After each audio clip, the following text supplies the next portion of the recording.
neste momento, Deus, através desta emissora, leva até você mais um programa de fé, com hinos, orações e uma palavra poderosa a seu favor.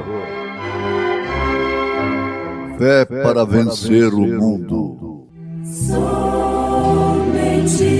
crer, somente crer, tudo é possível, somente crer, somente crer, somente crer, tudo é possível, somente crer. Respondeu Jesus: o meu reino não é deste mundo. E se o meu reino fosse deste mundo, pelejariam os meus servos para que eu não fosse entregue aos judeus. Mas agora o meu reino não é daqui. Disse-lhe, pois, Pilatos: logo tu és rei? Jesus respondeu: tu dizes que eu sou rei. Eu para isso nasci e para isso vim ao mundo, a fim de dar testemunho da verdade. Todo aquele que é da verdade ouve a minha voz. Disse-lhe Pilatos: que é a verdade?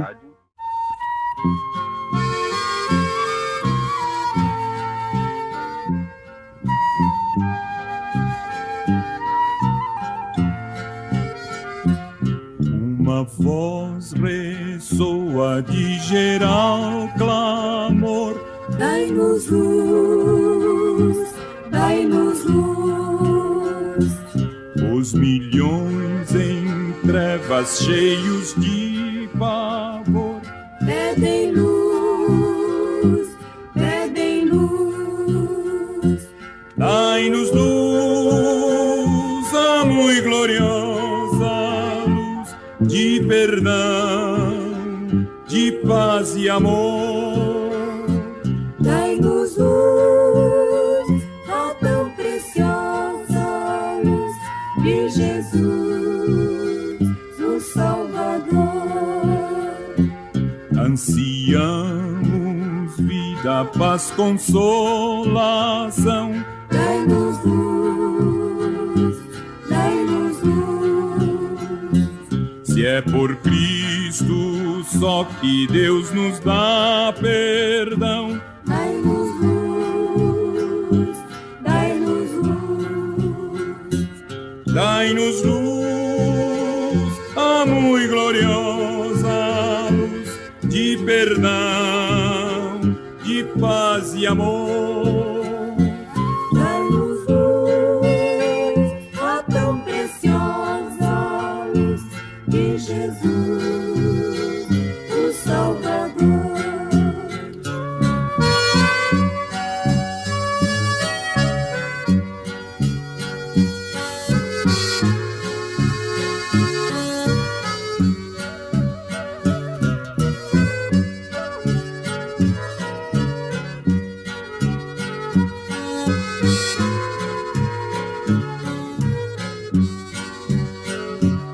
Eia, pois, ó crentes, todo mundo enchei Dessa luz de Jesus, aos milhões perdidos sem tardar valei. com a luz de Jesus. Dai-nos luz, a muito gloriosa luz de perdão, de paz e amor. Dai-nos luz, a tão preciosa luz de Jesus, o Salvador. De Jesus, o Salvador. De Jesus.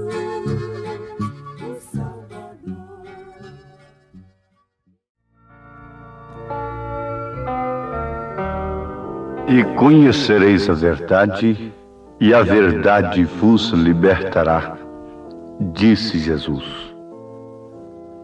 E ainda, respondeu Jesus: o meu reino não é deste mundo. E se o meu reino fosse deste mundo, pelejariam os meus servos para que eu não fosse entregue aos judeus. Mas agora o meu reino não é daqui. Disse-lhe, pois, Pilatos: logo tu és rei? Jesus respondeu: tu dizes que eu sou rei. Eu para isso nasci, e para isso vim ao mundo, a fim de dar testemunho da verdade. Todo aquele que é da verdade, ouve a minha voz. Disse-lhe Pilatos: que é a verdade? São João capítulo 18, versículo 36, 37 e 38, nós encontramos o que está sendo citado nesse instante.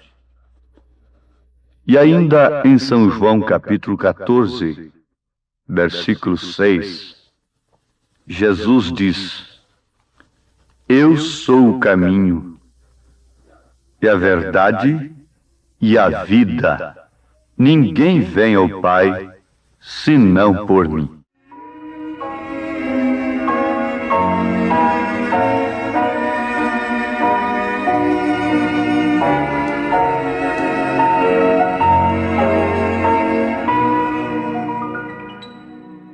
Ouvintes amados, irmãos em Cristo Jesus, está mais do que comprovado que a verdade é Jesus, a mentira é Satanás. Tudo que é mentira é condenável, é incompatível com Deus, como a luz é incompatível com as trevas.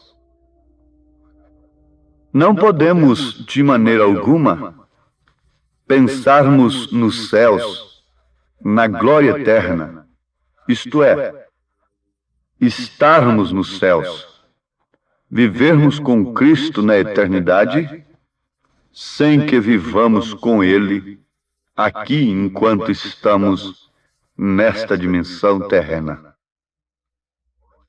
E ninguém pode dizer que está com Ele, vivendo nele, sem que esteja na verdade. Você pode ser uma pessoa que nunca tenha proferido uma mentira. No negócio, tem cumprido seus tratos fielmente, nunca mentiu para a esposa, nem para o esposo, nem para os filhos, nem para os pais. Mas se você crer numa mentira, você pratica aquela mentira. Estamos falando já no sentido religioso. Queremos chamar a atenção de todos os nossos ouvintes que se praticamos uma religião que não é verdade, então somos mentirosos. Por quê? Estamos praticando uma mentira. Só há uma que é verdade. Só há um caminho. Só há uma vida. Só há uma verdade. Ninguém pode procurar verdade em outro lugar a não ser em Jesus Cristo, a não ser em Sua palavra. Por isso, Deus não é objeto de estudo. Deus, a palavra Deus quer dizer objeto de adoração. O seu carro, a sua casa, o seu filho e outras coisas terrenas podem ser deuses para você. O dinheiro, por exemplo, se torna um objeto de adoração. é uma coisa que ocupa o primeiro lugar, antes de todas as demais. É uma coisa que faz você colocar tudo em segundo plano. É que é o seu Deus. Agora notemos, amados, e concluamos juntos que a verdade é Jesus Cristo. Pilatos estava diante da verdade e perguntou: o que é a verdade? Será que aquele governador vivia só mentindo? Não sabia o que era verdade? Um homem naturalmente instruído, estudado para ser um governador e fazer uma pergunta desta: que é a verdade?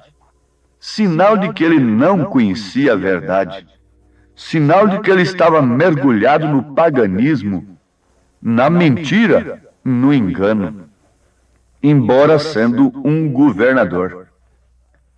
Mas ali estava a verdade encarnada, que o mundo não pôde suportar, não pôde encarar com revelação divina, senão aqueles a quem Deus quis mostrar como Cristo, o Filho de Deus vivo, como o profeta de Deus, como o Emanuel, Deus conosco, como o Cordeiro de Deus.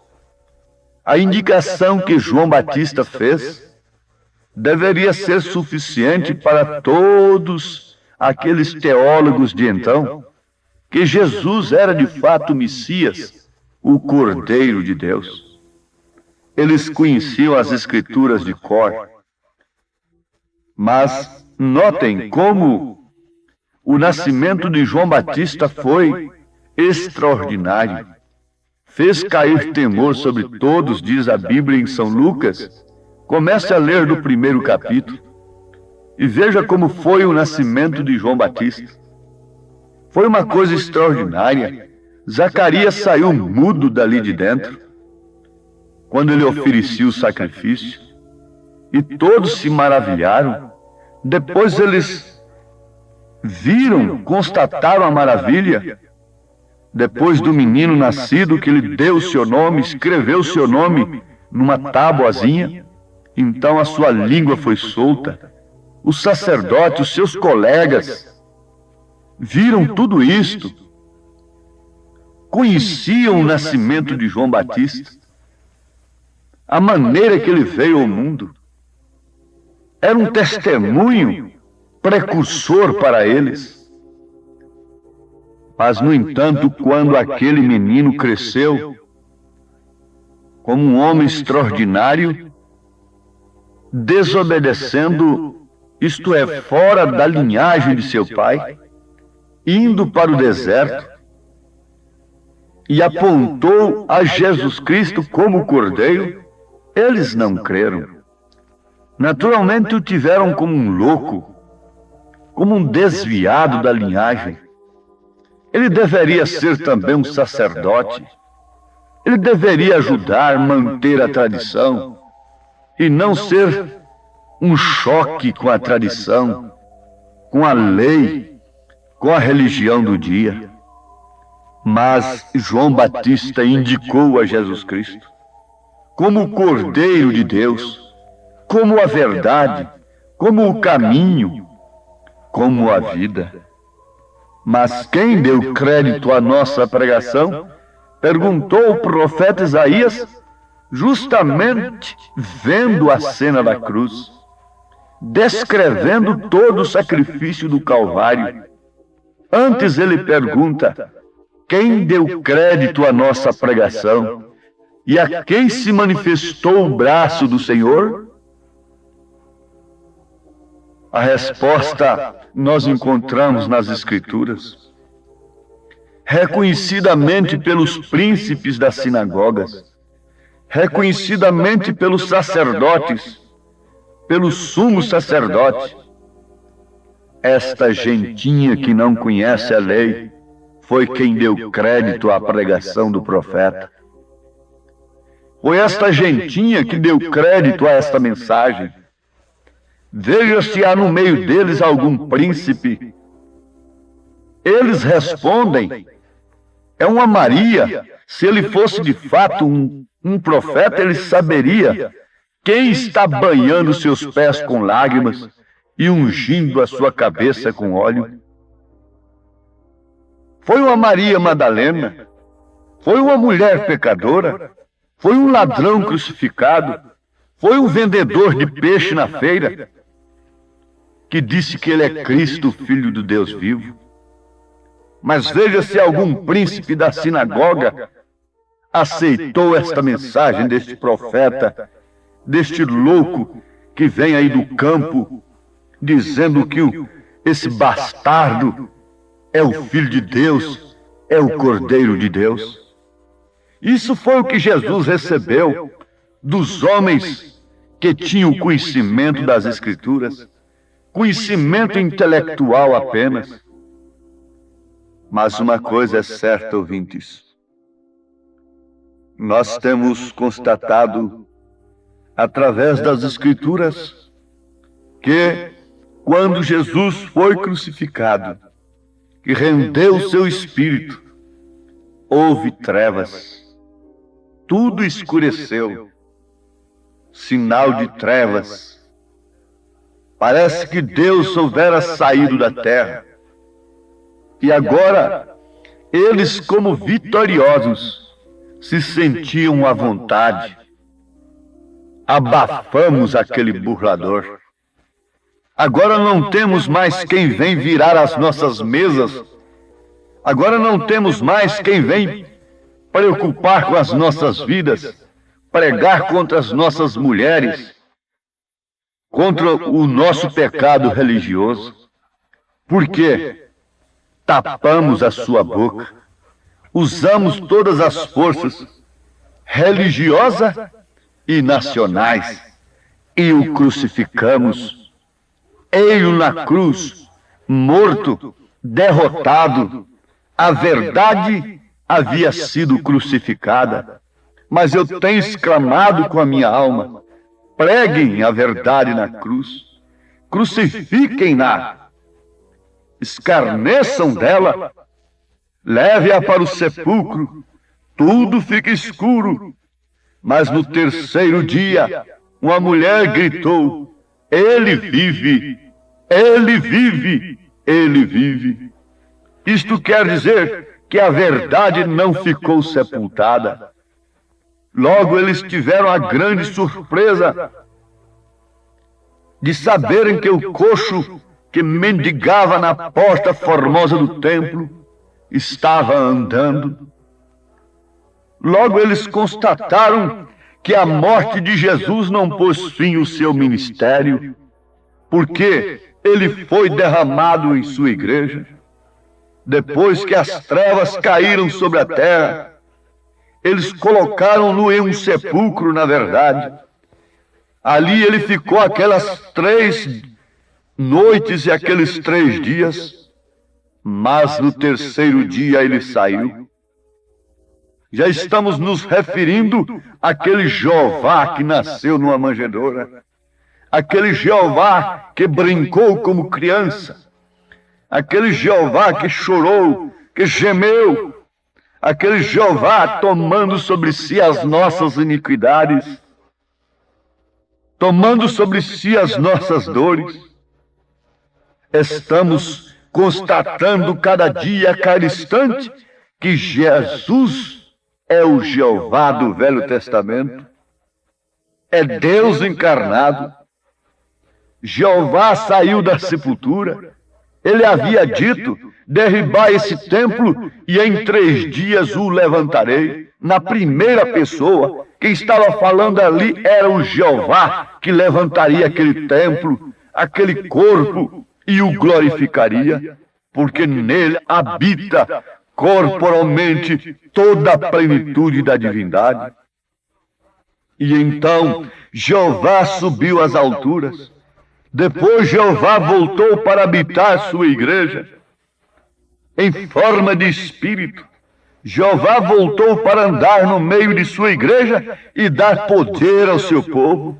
Uma vez mais Jeová veio, e desta vez para ficar em seu povo, em sua igreja.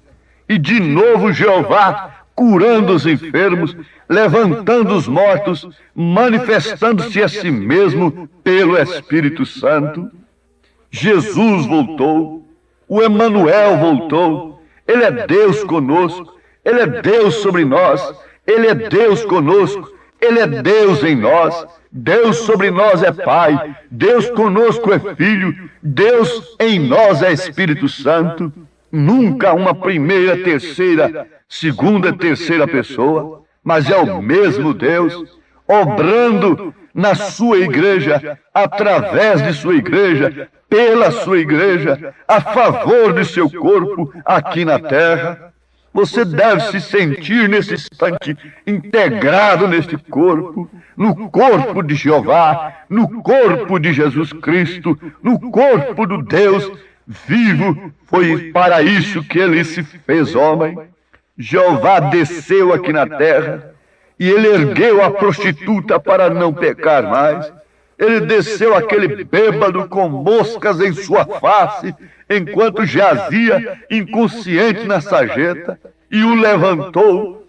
Ele levanta do pó o pobre, do monturo necessitado, para se assentar na mesa com os príncipes de Deus, com Jacó, com Elias, com Moisés. Estamos assentados em lugares celestiais, porque ele nos levantou a este lugar, para nos assentar com esses príncipes, com estes heróis da fé. Eu prefiro estar separado deste mundo, mas me sinto incluído na reunião dos santos, dos heróis da fé. Você deve se contentar com isto, dar graças a Deus, ser agradecida, ser agradecido por isso.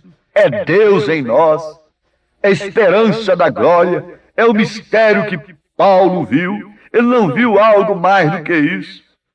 Sim, Jesus veio e derramou seu sangue, libertou o cativo. Ele veio e redimiu suas ovelhas perdidas, lhes deu vida eterna e elas nunca perecerão. Ele não perderá nenhum deles, mas ressuscitá-los-á no último dia.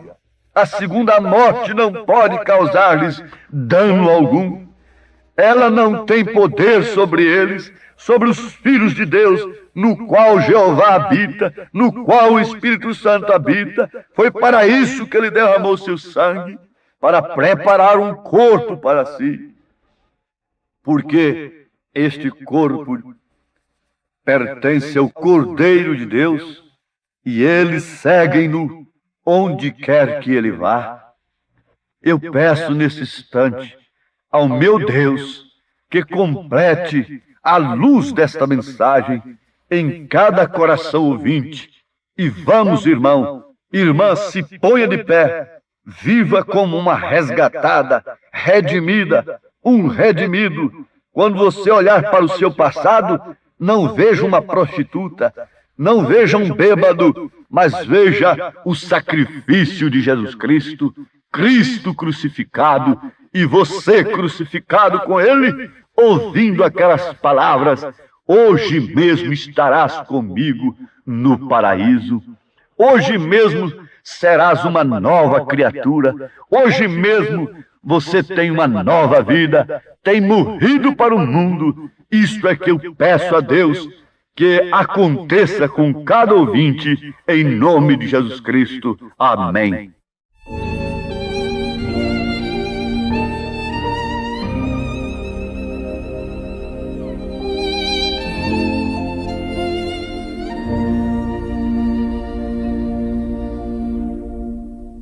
Toda a escuridão da noite hoje é sol, tenho luz no coração. Vivo agora a luz de um rútilo arrebol, tenho luz no coração. Tenho sim, tenho luz no coração,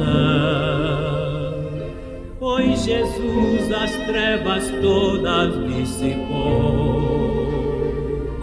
Doces hinos cantarei, pois Jesus hoje é meu Rei.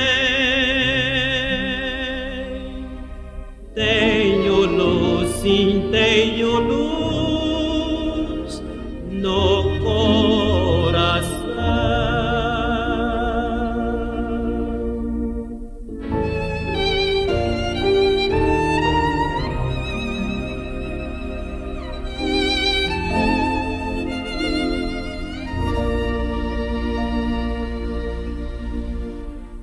Cristo o mundo paraíso fez pra mim. Tenho luz no coração. Meus deveres com amor eu cumpro enfim. Tenho luz no coração.